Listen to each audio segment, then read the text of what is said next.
Hello student, ये हमारा lecture 1 है क्लास 9 के लिए। ये हमारा चैप्टर 1 है। इस चैप्टर में हम लोग नंबर सिस्टम समझेंगे कि नंबर सिस्टम क्या होता है। What is number system? The collection of real number and imaginary number is called number system. मतलब कि रियल नंबर और इमेजिनरी नंबर, ये सारे रियल नंबर और इमेजिनरी नंबर को अगर जोड़ दिया जाए, मिला दिया जाए, इनका कलेक्शन कर लिया जाए तो वो सारे के सारे नंबर नंबर सिस्टम कहलाते हैं। इमेजिनरी नंबर हम लोगों को हायर स्टडी, हायर क्लासेस में पढ़ना है, तो आज के मॉड्यूल में हम लोग इसकी बात नहीं करेंगे। हम लोग पहले पढ़ेंगे कि रियल नंबर क्या होता है। रियल नंबर ऐसे नंबर होते हैं जिन्हें हम नंबर लाइन पर प्लॉट कर सकते हैं। Those number that can be plot on A number line, this type of number is called real number. यानी किसी भी ऐसे नंबर जिसे हम नंबर लाइन पर प्लॉट कर सकें वो रियल नंबर है। रियल नंबर दो तरह के होते हैं, एक होता है रेशनल नंबर और एक होता है इरेशनल नंबर। तो समझते हैं कि रेशनल नंबर क्या होता है। रेशनल नंबर ऐसे नंबर होते हैं जिन्हें हम p बाई क्यू के फॉर्म में लिख सकें। ऐसे नंबर जिन्हें हम p बाई क्यू के फॉर्म में लिख सकें वो रेशनल नंबर होता है। लेकिन शर्त यह है कि q कभी भी 0 के बराबर नहीं होगा। एग्जाम्पल से समझते हैं। अगर मैं बात करूं 1/2 का या मैं बात करूं 4/6, तो ये दोनों जो नंबर मैंने अभी लिखा, जिन्हें मैंने एग्जांपल बताया, ये एक रेशनल नंबर है। क्यों? क्योंकि इन्हें मैं p बाई क्यू के फॉर्म में लिख सकता हूं। ऐसे नंबर जिन्हें मैं p बाई क्यू के फॉर्म में नहीं लिख सकूं वो रेशनल नंबर नहीं है। जैसे अगर मैं लिखूं 4/0, तो 4/0 जो है, क्योंकि मैं डेनोमिनेटर में 0 लिख दिया हूं, तो ये एक रेशनल नंबर नहीं है। क्योंकि हम लोग पहले देखे थे कि जो q है वो 0 के बराबर नहीं हो सकता। मतलब जो डेनोमिनेटर है, जो नीचे वाला नंबर है, वो 0 के बराबर नहीं हो सकता। तो ऐसे नंबर जिन्हें हम p बाई क्यू के फॉर्म में लिख सकते हैं लेकिन डेनोमिनेटर 0 के बराबर नहीं होगा, ऐसे नंबर को हम लोग रेशनल नंबर कहते हैं। किसी भी रेशनल नंबर के जो डेसिमल एक्सपेंशन होते हैं वो दो तरह के हो सकते हैं। एक होता है टर्मिनेटिंग डेसिमल एक्सपेंशन और एक होता है non terminating recurring decimal expansion. Example से समझाता हूं कि अगर मैं लिखूं 1/2, तो 1/2 एक तरह का रेशनल नंबर है, ये हम लोग जानते हैं, अभी के एग्जांपल में हम लोग समझे।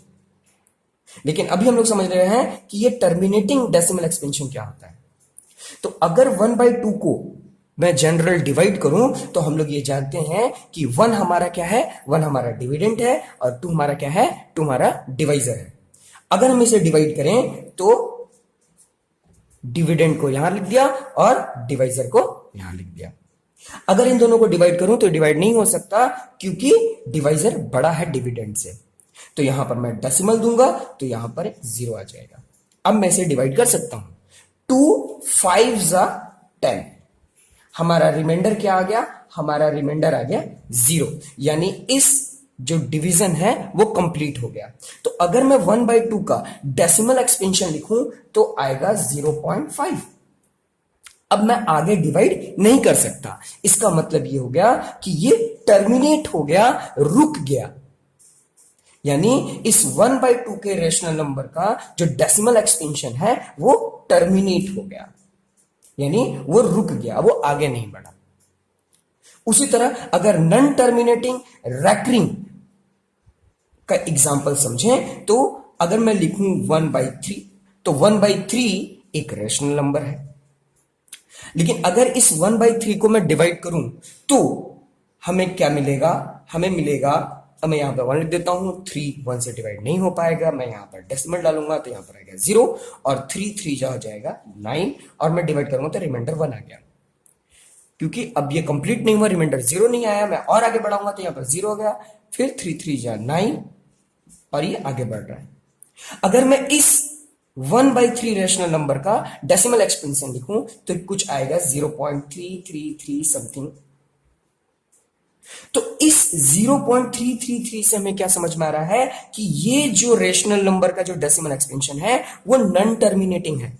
नॉन टर्मिनेटिंग मतलब ये रुक नहीं रहा, ये चलता जा रहा है। हम चाहें तो जितने भी आगे लेके जाना चाहें लेकर जा सकते हैं। तो एक तो ये रुक नहीं रहा है और दूसरा ये रिपीट हो रहा है। रेकरिंग का मतलब जनरल भाषा में अगर मैं आप लोगों को समझाऊं तो इसका मतलब ये हुआ कि ये रिपीट, यानी इसका जो नॉन टर्मिनेटिंग आएगा वो आगे रिपीट होता चला जाएगा। और जो रिपीट होगा ये किसी भी पैटर्न से भी हो सकता है। अगर मैं बात करूं तो यहां पर ये 3 से आगे बढ़ता चला जा रहा है, 3 नंबर से ये रिपीट होता चला जा रहा है। आई होप आप लोग ये समझ गए। अगर हम दूसरी तरफ देखें तो ये इरेशनल नंबर क्या होता है। रियल नंबर का जो दूसरा पार्ट है इरेशनल नंबर। इरेशनल नंबर ऐसे नंबर होते हैं जिन्हें हम p बाई क्यू के फॉर्म में नहीं लिख सकते, यानी ऐसे कोई भी नंबर जिन्हें हम p बाई क्यू के फॉर्म में नहीं लिख सकते वैसे नंबर इरेशनल नंबर होते हैं। एग्जाम्पल के तौर पर √2, √3, इनफैक्ट पाई। पाई भी एक इरेशनल नंबर है। अगर इस √2 का अगर हम लोग डेसिमल एक्सपेंशन देखें तो इसके जो डेसिमल एक्सपेंशन आएगा वो नॉन टर्मिनेटिंग और नॉन रेकरिंग आएगा। इसका मतलब कि इसको अगर हम लोग डिवाइड करें और इसका डेसिमल